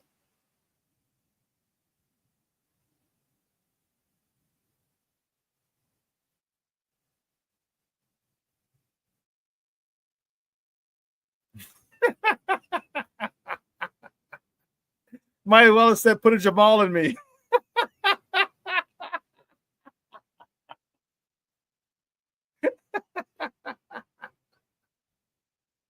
If you saw those, where did that come from? If you saw the text messages, it was crazy. But let's get back to this. Let's get back to the draft. We got a minute or two because then we got to do mock. Are you mocking me? King Booker World, we'll go through your and my final mock in about a minute or so.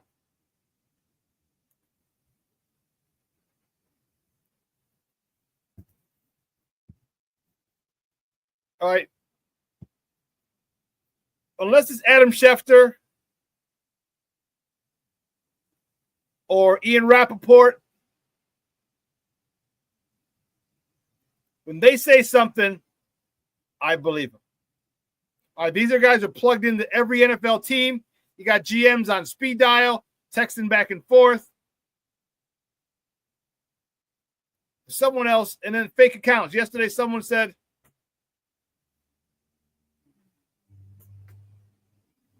that the Vegas Raiders weren't taking Aston Janty. It's a burner or a fake Adam Schefter account. It's Adam Shelfer. It's SCHE and then a 1 FER. It's a SCHEFTER. And it got a lot of things. Oh, and everyone was giving their opinion about it. And I'm like, this is a fake account. I don't understand why people do that stuff. Russell says, I still have a bad feeling Shamar Stewart is high on polls boards. Gervon Dexter 2.0. Yeah, Shamar Stewart, the guy, his productivity in college doesn't equate being a number 10 overall pick. Look like Tarzan, like G. Look like Tarzan, play like Jane.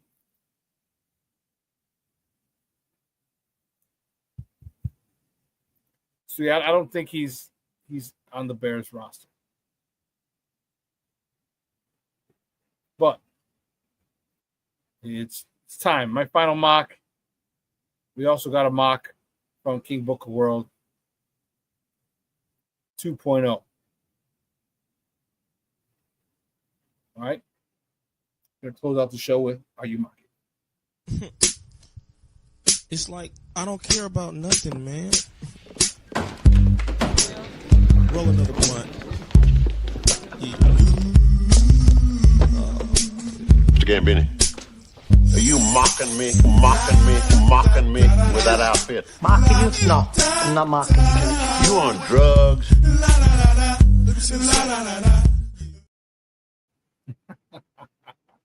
My Cousin Vinny, one of my favorite. That's in my top 5 movies of all time. That's in my top 5. Blues Brothers #1, Shawshank Redemption #2. My Cousin Vinny is 3, 4, 5. It's somewhere in there. I got to sit back and think about it. My Cousin Vinny. Are you mocking me, Mr. Gambini? Let's get into King Book of World's mock. Okay, this is badass. There's one thing that's missing, but it's badass. Let's peep this. So you traded up for Mason Graham.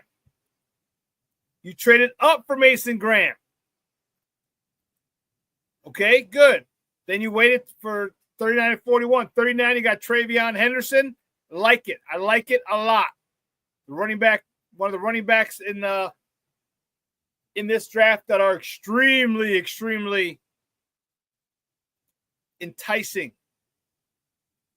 Travion Henderson. Then 2 picks later, you go after the safety position that is up in question, up in the air because of Jaquan Brisker. You get Xavier Watts. I like it a lot.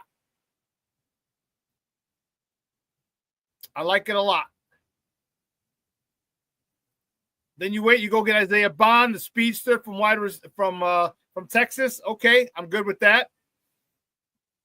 Jackson Hawes, tight end from Georgia Tech. Hopefully he can contribute. Nick Martin, special teams guy for the most part, but still not a bad pick. He'll probably be a special teams guy, not a bad pick though. 240. Only thing I'm thinking is missing is an offensive lineman. Other than that, I like it a lot. I love the Mason Graham. I love Travion Henderson. I love Xavier Watts. I like Isaiah Bond. Jackson Hawes, I like. Nick Martin, I like. Those first 3, bro, I like a lot.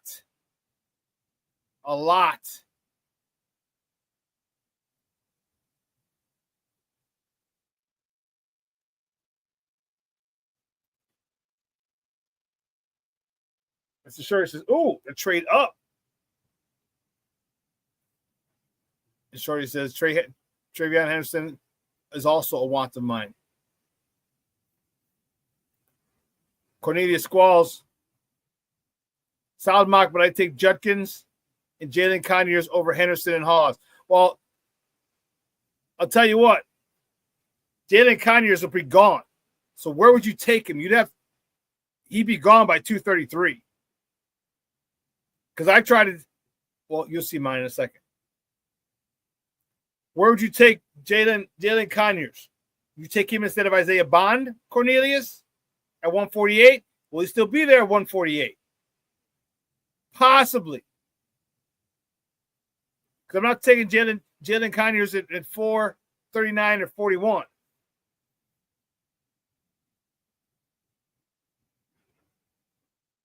Really nice mock.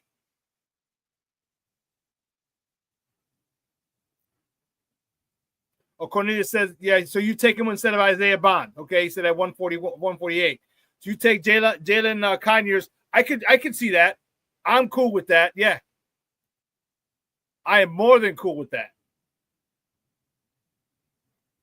Then you can give me another left tackle at 233. This was King Booker World's mock, Shorty. King Booker World. I should have put it in there. I'm sorry. Usually I do, and my bad, King Booker World. Yeah. Good mock. Good mock. Again, trade out Isaiah Bond. I could do Jalen Conyers, the tight end. Yeah, like remember, I don't watch college ball, so I'm just going off what I hear. And this is a really solid draft, dude. If the Bears came away with this draft, I'd be happy. We got three guys who immediately become starter, most likely big-time contributors. Mason Graham, Henderson, and Watts. Big-time contributors in week one, in week one, season one.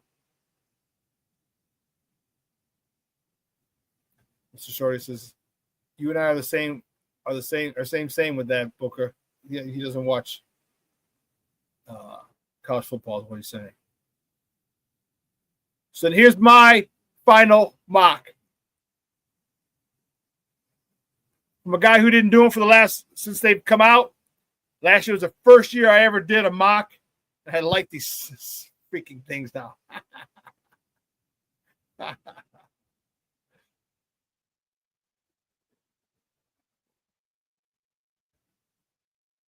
Graham starting over Jarrett and Billings. No.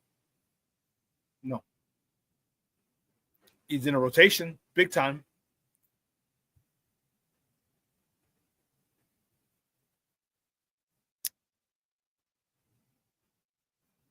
You know what? Rick? Maybe.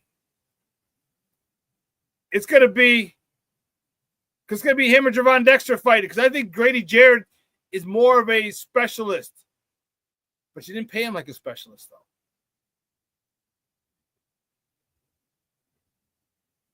That's a good question.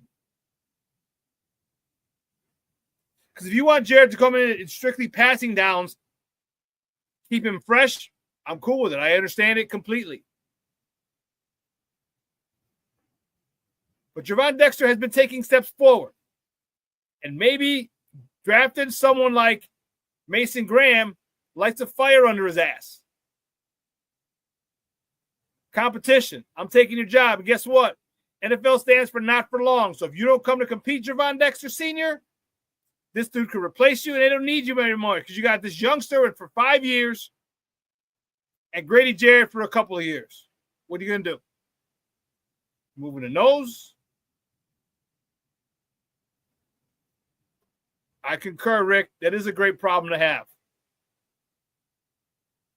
A problem that the Bears aren't usually in that position to have. A good problem. D-lines, Cornelius says D-lines are all about rotation now, so Graham would be in the rotation. Oh, yeah, he's definitely in a rotation. Yeah, I just don't know if he start. But he's definitely in a rotation. That's hands down. Here's my final mock for the 2025 season. Bam. How you doing?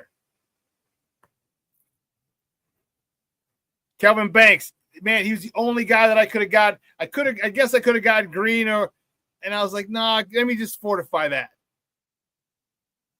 Let me just fortify that offensive line with Kelvin Banks. We traded back from 10 to 14. I was able to get Kelvin Banks.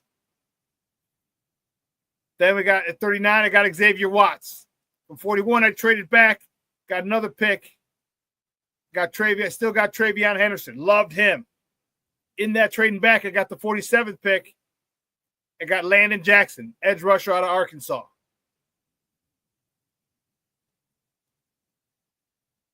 I got a little silly with it. For some reason, I got Harold Fanning Jr., who's a great tight end. Don't get me wrong. Real good college tight end out of Bowling Green.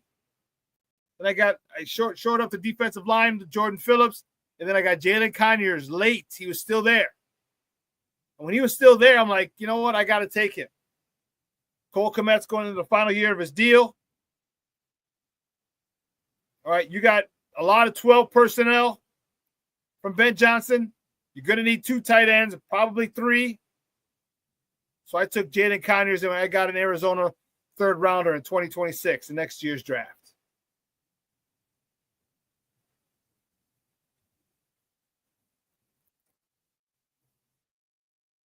Black Diamond is just not a fan of Banks.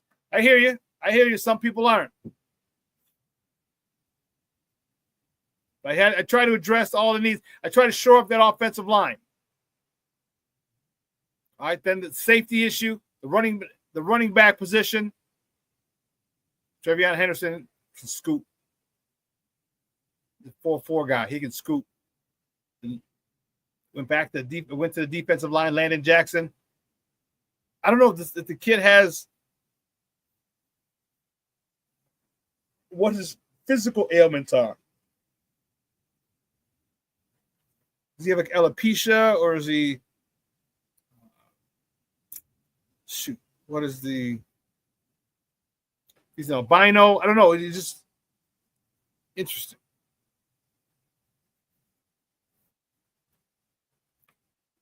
Rick, he says safety at 39 is interesting. You think Brisker too much of a risk?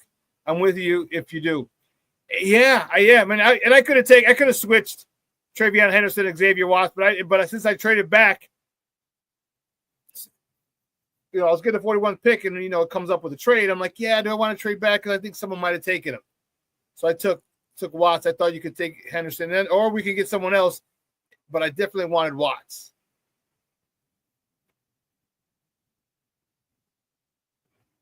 Cornelius says, I'd be fine with a draft like this, but I really prefer Quinshon Judkins over Henderson, but Jordan Phillips would be a steal. Yeah, Jordan Phillips at 148 is a steal. And that's the kind of guy who's going to come in with an attitude of appreciation and a big-ass chip on his shoulder. Big-ass chip on his shoulder. Jordan Phillips, if he goes 148.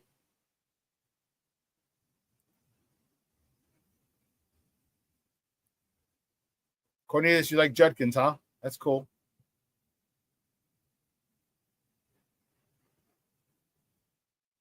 And we got an Arizona third rounder in 2026. SuperBack's mock draft 3.0, the final draft for 2025. Final mock draft for 2025.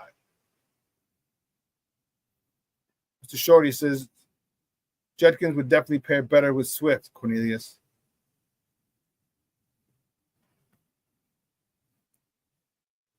So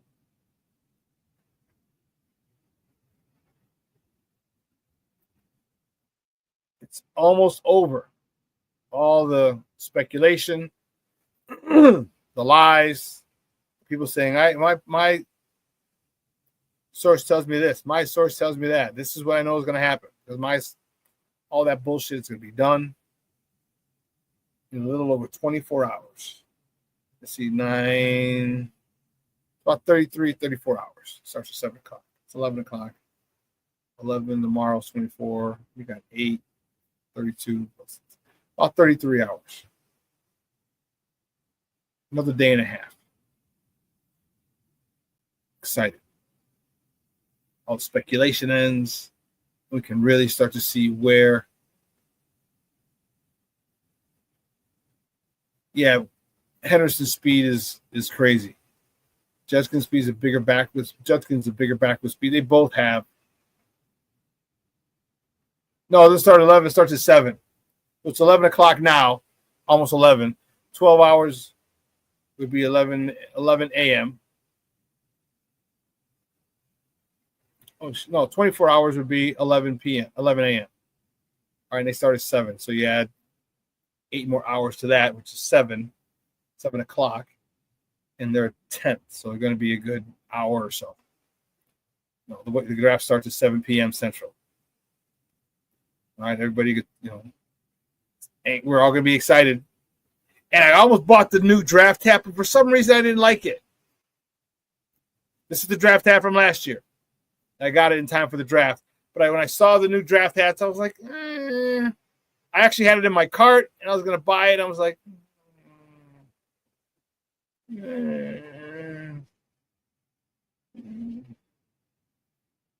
what do you guys think?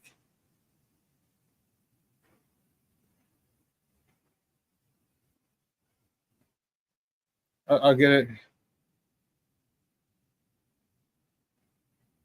Yeah.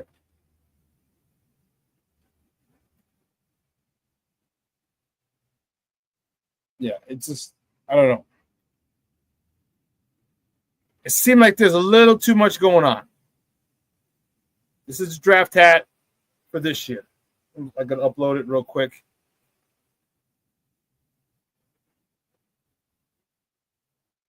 Upload it, and then here we go.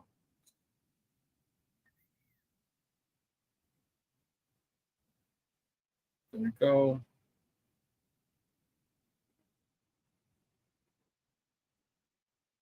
This is the draft hat for this year, and then let me know what you think, because I'm like,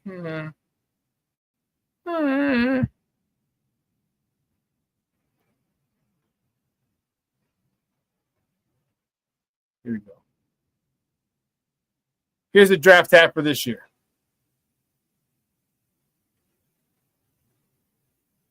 Bashan said I already got the new draft hat. Okay.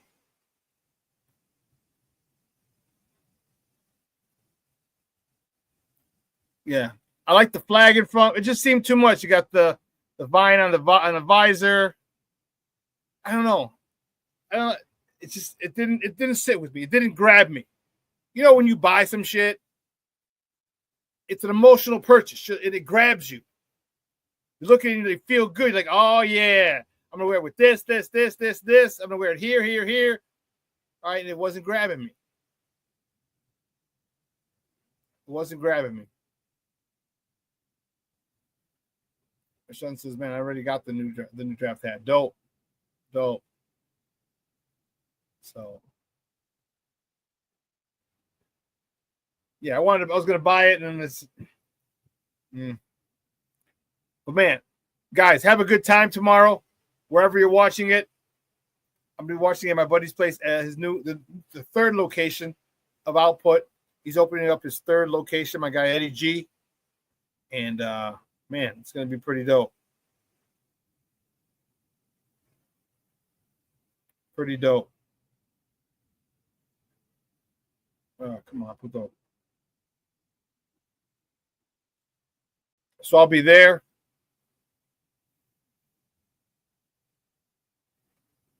Oh, shoot. Oh, okay. I'll be there, and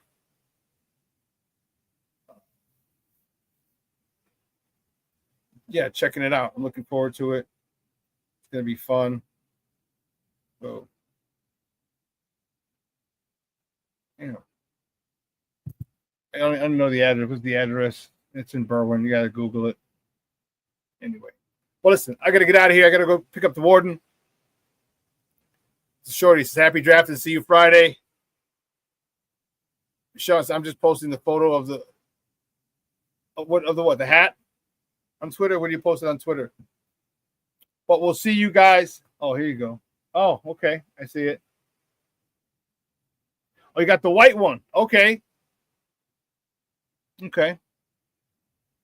Okay, I see it. Well, guys, you have a phenomenal day.